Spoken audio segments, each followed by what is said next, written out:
इस युग का मानव अध्यात्म से विमुख क्यों? 6 फरवरी 1988।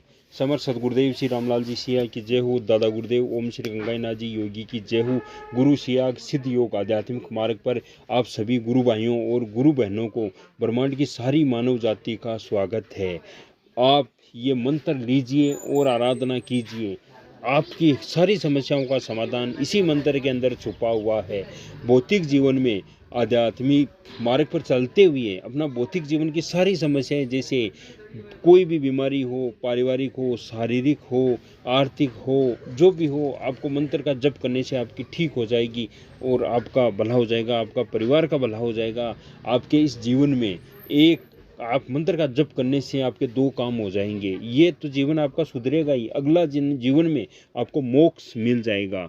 सदगुरुदेव अपने श्रीमुख से राधा कृष्णा का संजीवनी मंत्र सुनाते हैं। जो राधा तत्व है वो भौतिक जीवन में आनंद देगा और कृष्ण तत्व है वो आगे चलकर मोक्ष देगा। मोक्ष जीते जी होता है। मोक्ष कोई खिलौना नहीं है। आप गुरु के पास गए और जाते ही आपको हाथ में थमा दिया, कोई खिलौना नहीं है। इसके लिए आपको मंत्र का जप करना पड़ेगा। सदगुरुदेव के बताए हुए रास्ते पर आपको चलना पड़ेगा, तो ही आपका मोक्ष होगा। मोक्ष जीते जी मिलता है। अब गुरु सियाग सिद्ध योग की किताब, जिसमें एक वीडियो देखते हैं, इस युग का मानव अध्यात्म से विमुख क्यों है। इस युग में संसार में अध्यात्मवाद की जितनी दुर्गति हो रही है, पहले शायद ही कभी हुई है। विचित्र विचित्र प्रकार के प्रकृति विरोधी आचरणों पर चलना आज के अध्यात्मवादी सफलता का प्रतीक मानते हैं। कंचन और कामिनी की जो दुर्दशा इस युग के अध्यात्मवादी कर रहे हैं, वह बड़ी अजीब बात है। जगत जननी नारी का अध्यात्म विरोध ऐसा भयंकर रूप प्रदर्शित किया जाता है, जिसे देखकर शर्म से सिर झुक जाता है। अगर नारी न होती तो वे तथाकथित धार्मिक गुरु कहाँ से पैदा होते। धार्मिक ग्रंथों को तर्क बुद्धि के द्वारा तोड़ मरोड़ कर ऐसे प्रस्तुत किया जाता है कि वे पूर्ण रूप से निर्जीव और विकृत हो जाते हैं।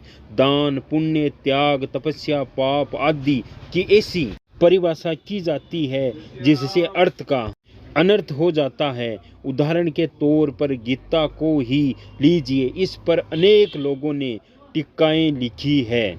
महर्षि अरविंद जैसे चंद अध्यात्मवादियों को छोड़कर सभी ने गीता द्वारा त्याग तपस्या दान पुण्य आदि की शिक्षा खींचतान कर दिलवाने का प्रयत्न किया है। गीता एक ऐसा ग्रंथ है जो जीवन के हर पहलू पर प्रकाश डालता है। जिस पक्ष का विवेचन किया गया है उसकी पूर्ण गहराई तक पहुंचता है। इन बातों को तोड़ मरोड़ कर अध्यात्म व्यवसायियों के दिशा निर्देश पर मनमाने ढंग से गीता की व्याख्या करके सीधे साधे लोगों को भ्रमित करने का सुनियोजित ढंग से प्रयास किया जाता है। गीता जैसे ग्रंथ का भी दुरुपयोग करने में ये तथाकथित अध्यात्मवादी नहीं चूके।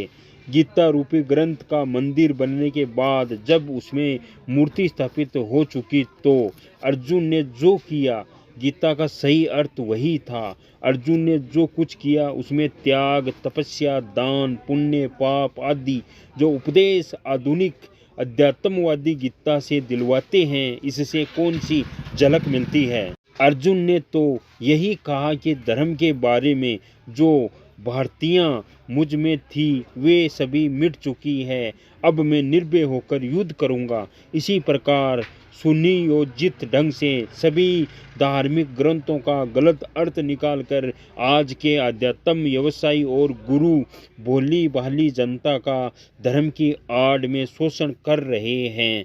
कंचन और कामिनी को पापों की जड़ बताकर स्वयं चोरी छिपे उसका अंधाधुंध दुरुपयोग कर रहे हैं। आध्यात्मिक मार्ग पर चलने के लिए सदगुरुदेव के श्रीमुख से आपको मंत्र सुनना है और उसी मंत्र का आपको जप करना है और कहीं जाना नहीं है। बिल्कुल निःशुल्क है, 1 रुपये भी आपको किसी को देना नहीं है। आप घर में काम करते हुए ये आराधना कर सकते हो। ब्रह्मांड की सबसे सरल आराधना यही है, गुरु शियाग सिद्ध योग आध्यात्मिक मार्ग। इस पर आध्यात्मिक और भौतिक जीवन दोनों साथ साथ चलते हैं, वो भी सतगुरुदेव के पावर से, उनके मंत्र से। जो करते हैं गुरुदेव करते हैं, होगा वही जो कल की चाहेगा। जय गुरुदेव, जय दादा गुरुदेव।